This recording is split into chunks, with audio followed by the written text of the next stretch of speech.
जब किसी पर आरोप लगता था तो कहते कि इस्तीफा दो। अब उन पर भी आरोप लगने लगा तो अब वो मानेंगे कि लालू यादव को गाली देना, मुलायम सिंह को गाली देना, दलित पिछड़े नेताओं को गाली देना कि भ्रष्ट है। आम आदमी पार्टी ने कभी अभी तक कोई इस तरह की कोई गलती नहीं की है जिस पर जो है सवालिया निशान लगाया जाए। तो बिल्किस बानो के साथ खड़ा होना बेहद जरूरी है, बहुत जरूरी है, क्योंकि जो सत्ता का रवैया है उससे बलात्कारियों को बेल मिल रही है, माला पहनाया जा रहा है। और अब इसे आगे का ये है कि न्याय का मतलब केवल किसी के शरीर पर हिंसा हत्या हो रही है तभी लड़ेंगे, ये जरूरी नहीं। उसको गरिमापूर्ण जीवन मिले उसके लिए संविधान लागू। वो जाति जनगणना पर प्राइम टाइम में डिबेट नहीं कराएंगे। वो प्रोफेसर्स में 1000 में से 5% टोटल 95% पॉपुलेशन के लोग यूनिवर्सिटीज में हैं, उसकी रिपोर्ट लोकसभा में आई है, उस पर डिबेट कभी नहीं होगी।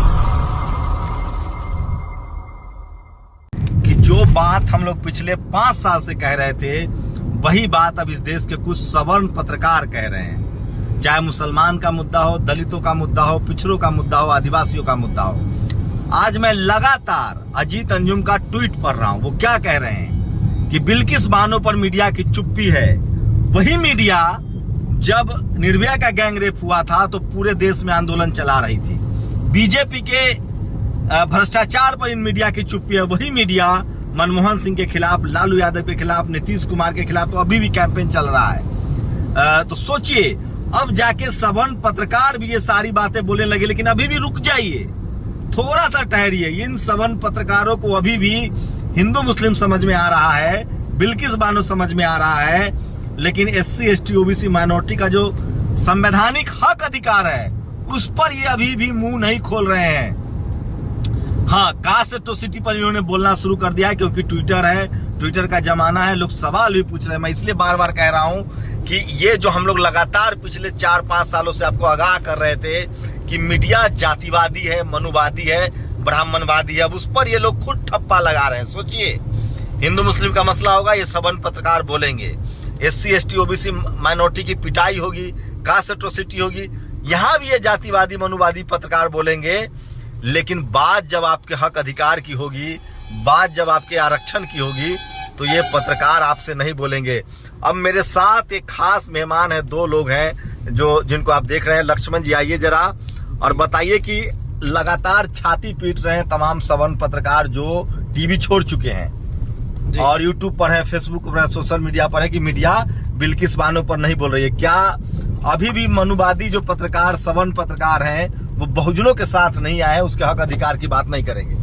बिल्कुल ठीक कह रहे हैं आप कि बिल्किस पर बात हो रही है। हम लोग देखिए, जब भी इस तरह की कोई बात होती है तो हम लोग इंसानियत के पक्ष में खड़े होने की अपेक्षा रखते हैं। जो भी शोषित है, पीड़ित है, उसके साथ खड़ा होना चाहिए। तो बिल्किस बानो के साथ खड़ा होना बेहद जरूरी है, बहुत जरूरी है, क्योंकि जो सत्ता का रवैया है उससे बलात्कारियों को बेल मिल रही है, माला पहनाया जा रहा है, और जो बलात्कार का शिकार है उसको न्याय नहीं मिल रहा है। लेकिन न्याय का जो सपना है वो जाति धर्म से ऊपर होता है। अगर आप न्याय के पक्ष में खड़े हैं तो आपको जालौर वाले घटना में एक 3री कक्षा का विद्यार्थी बच्चा वो जाति के शोषण से मर गया। उस पर भी सवर्ण मीडिया बोल रहा है लक्ष्मण जी, लेकिन आप जैसे अभी लॉ कॉलेज में OBC को आरक्षण नहीं है। हाँ, उस पे नहीं तमाम जो अधिकार है संवैधानिक, जो रोजी रोटी का सवाल है, जो SP DM का सवाल है, CM PM का सवाल है, आरक्षण का सवाल है, उस पर अभी भी नहीं बोले। मैं उसी पर आ रहा था कि दबाव इतना बन गया है कि जालौर की घटना में एक बच्चे का मारा जाना ऐसा नहीं है कि इस देश में नहीं होता होगा या इससे पहले नहीं हुआ होगा, लेकिन अब इस पे देश में बहस हो गई, आंदोलन खड़े हो गए। अब इसे आगे का ये है कि न्याय का मतलब केवल किसी के शरीर पर हिंसा हत्या हो रही है तभी लड़ेंगे, ये जरूरी नहीं। उसको गरिमापूर्ण जीवन मिले उसके लिए संविधान लागू हो, उसके लिए न्याय हो, उसके लिए जो है अधिकार मिले, ये वाली बात सही है। उस पर वो लड़ाई नहीं, जैसे जाति जनगणना हो। मैं तो एक ट्रायल इस पर सारे सवर्ण पत्रकार जो मुस्लिम प्रो दिख रहे हैं, हाँ, वो नहीं दिखेंगे, प्रो दिख रहे हैं, वो बीजेपी एंटी बीजेपी है, वो एंटी बीजेपी है, वो मोदी विरोधी हैं, हाँ, लेकिन वो कास्ट सेंसस पे नहीं बोलेंगे, हाँ, वो जाति जनगणना पर प्राइम टाइम में डिबेट नहीं कराएंगे, हाँ, वो प्रोफेसर्स में 1000 में से 5% टोटल 95% पॉपुलेशन के लोग यूनिवर्सिटीज में हैं, उसकी रिपोर्ट लोकसभा में आई है, उस पर डिबेट कभी नहीं होगी। चलिए, सुमन जी भी है। सुमन जी, आपके वो डिप्टी CM पर तो लुकआउट नोटिस जारी हो गया है। भाजपा जो है पूरी तरह से 2024 को देख रही है और 2024 में हम देख रहे हैं केजरीवाल जी को। तो केजरीवाल जी से डर रहे हैं वो। वो लेकिन आबकारी केजरीवाल नीति जी से तो नहीं आरोप लगने पर इस्तीफा मांग लेते थे। पहले केजरीवाल जी भ्रष्टाचार के खिलाफ एक प्रतीक बन गए थे। जब किसी पर आरोप लगता था तो कहते कि इस्तीफा दो। अब उन पर भी आरोप लगने लगा तो अब वो मानेंगे कि लालू यादव को गाली देना, मुलायम सिंह को गाली देना, दलित पिछड़े नेताओं को गाली देना कि भ्रष्ट है, ये अब उनकी गलती थी और अब उन पर भी वही सब आरोप लग रहे हैं। देखिए ऐसा नहीं है। अगर मान लीजिए गलती हुई है, गलती हो रही है, तो जो है वो सवाल उठ रहे हैं। लेकिन आम आदमी पार्टी ने कभी अभी तक कोई इस तरह की कोई गलती नहीं की है जिस पर जो है सवालिया निशान लगाया जाए। तो सोचिए, मैं यही कह रहा था, देखिए जो अरविंद केजरीवाल अभी झेल रहे हैं, look out, Manish Sisodia no doubt शानदार आदमी है, पत्रकार रहे हैं, डिप्टी सीएम हैं, उनको बदले की राजनीति का शिकार बनाया जा रहा है। लेकिन यही अरविंद, इसीलिए मैं बार बार कह रहा हूं कि इस देश में दलित, पिछड़े, आदिवासी नेताओं को लगातार शिकार किया गया है। अब मोदी जी के राज में सवर्ण नेता भी सुरक्षित नहीं है। लेकिन सोचिए, जो अजीत अंजुम, जो अभिषेक शर्मा, निधि राजदान ने आज आर्टिकल लिखा है, आपकी मार पिटाई की खबर बताएंगे ये लोग, लेकिन आज दिलीप मंडल कैंपेन चला रहे हैं कि लॉ कॉलेज में ओबीसी को आरक्षण नहीं है। तमिलनाडु के मुख्यमंत्री ने कहा है कि सारे लॉ कॉलेज में बाबा साहेब की अम्बेडकर की मूर्ति होगी।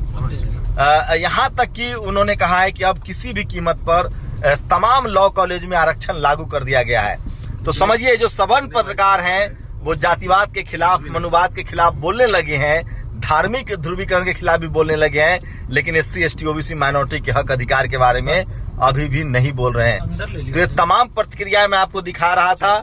आज लगातार हम लोग एक साथ हैं, एक कार्यक्रम में आए हैं और जैसे भी जो भी खबरें अपडेट होगी आपको दिखाएंगे। लेकिन एक बात तो तय है कि निधि राजदान आपके एट्रोसिटी के पक्ष में खबर लिख सकती है, लेकिन वो आपके जाति जनगणना, आपके आरक्षण, आपके संवैधानिक अधिकार को लेकर वो बात नहीं करेगी। अपनी प्रतिक्रिया जरूर दीजिए। शुक्रिया।